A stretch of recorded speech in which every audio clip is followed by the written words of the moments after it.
తగులుతున్న రాజకీయాలు రోజు రోజుకి సెగలు రేపుతున్నాయి. ఏ పార్టీకి ఆ పార్టీ తమ వ్యూహాలతో ముందుకు సాగుతుంది.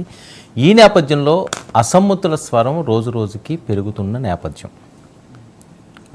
మరొక వైపు ఈరోజు వైరల్ అవుతున్న అంశం అంబటి రాయుడు డిసెంబర్ 28వ తేదీన ఎంతో ఆర్భాటంగా జగన్మోహన్ రెడ్డి గారు ఆయన కలడమే కాకుండా పార్టీలో జాయిన్ అవ్వడం, ఆయనకి గుంటూరు నుంచి ఎంపీ స్థానాన్ని ఇస్తారంటూ పెద్ద ఎత్తున ప్రచారం జరగడం జరిగింది. కానీ ఆయన ఈరోజు ట్వీట్లో నేను వైఎస్ఆర్సీపీని వదిలి వెళుతున్నాను, తర్వాత భవిష్యత్తులో కార్యాచరణ ప్రకటిస్తాను అని చెప్పి ఆయన ట్వీట్ చేయడంతో ప్రతిపక్షాలకి ఇది పెద్ద ఆయుధంలా అయింది. ఎందుకంటే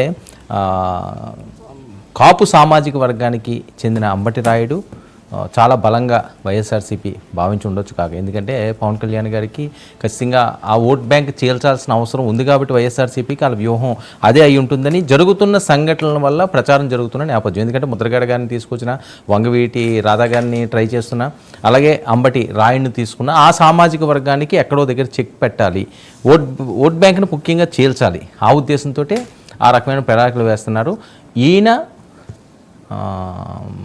పార్టీని వేడుతున్నానని చెప్పి ఆయన ట్వీట్ చేయడం, ఎందుకు అంబటి ఆ రకంగా నిర్ణయం తీసుకున్నారు అంటే షార్ట్ పీరియడ్లో, ఎక్కువ టైం కూడా లేదు, ఒక వారం 10 రోజుల్లోనే ఈ రకంగా ఆయన వెనక్కి రావడంతో అది వైసీపీకి పెద్ద దెబ్బ, కాపులు దెబ్బ కొట్టారు అని చెప్పి ప్రచారం జరుగుతుంది సోషల్ మీడియాలో.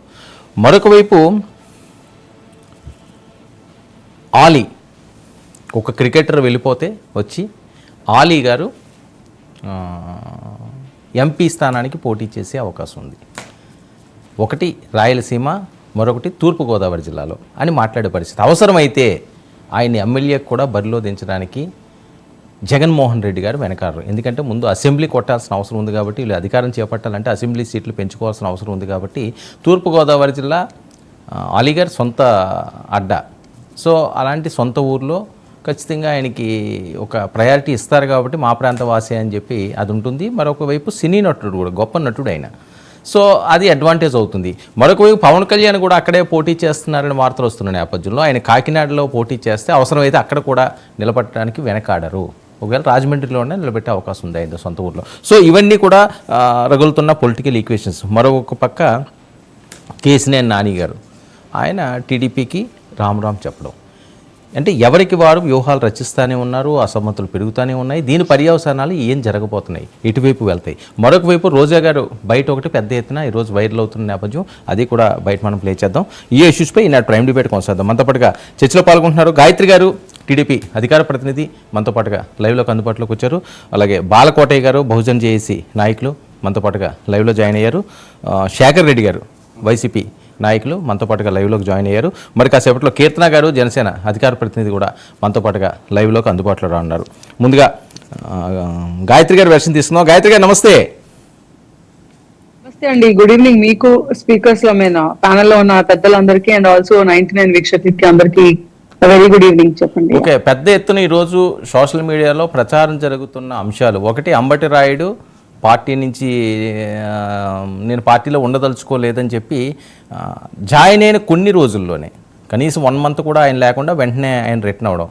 మరొక వైపు కేసినేని నాని గారు తెలుగుదేశం పార్టీని వేడుతున్నానని, రాజీనామా ఎంపీ పదవికి చేస్తానని చెప్పి ఆయన మాట్లాడుతుండడం. ఏం జరుగుతుంది అంటే ఇప్పుడు ఈ డిబేట్ అయ్యే లోపు నాకు తెలిసి వైసీపీలోంచి ఇంకో 2 వెళ్ళిపోయే అవకాశం కూడా ఉందండి. ఎందుకంటే ఎంత ఫాస్ట్ గా మార్నింగ్ బ్రేక్ఫాస్ట్ కోకళ్ళు, మధ్యాహ్నం లంచ్ కోకళ్ళు, ఈవినింగ్ స్నాక్స్ కోకళ్ళు, నైట్ డిన్నర్ కోకళ్ళు వెళ్ళిపోతా ఉన్నారు పార్టీని.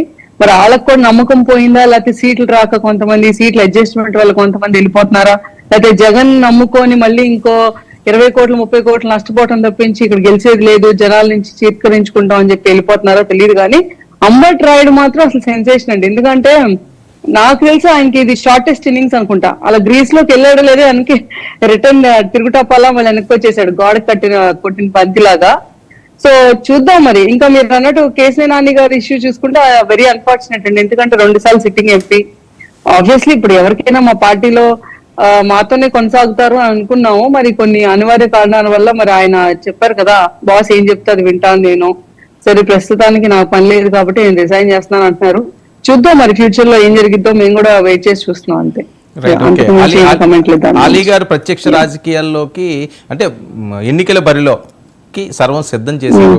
అది పవన్ కళ్యాణ్ గారి మీద నుంచున్న ఆశ్చర్యపోనవసరం లేదంటూ జరుగుతున్న ప్రచారం. ఎందుకంటే ఆయనది రాజమండ్రి స్వస్థలం.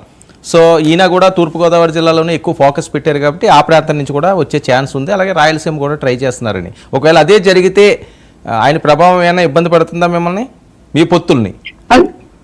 అంటే ఇప్పుడు మీరేంటి అలీ గారు వచ్చి రేపు పొద్దున ఎక్కడి నుంచి పోటీ చేస్తే పవన్ కళ్యాణ్ గారి మీద ఆయనకు కొన్ని పోటీ ఓట్స్ చేస్తారేమో? వస్తాయి కదా అని. అంటే నేను అనేది ఒక్కటి కాదని, ఒక్క నియోజకవర్గానికి సంబంధించింది కాదు. ఒక సినీ నటుడు వచ్చారు అంటే కొన్ని ఓట్స్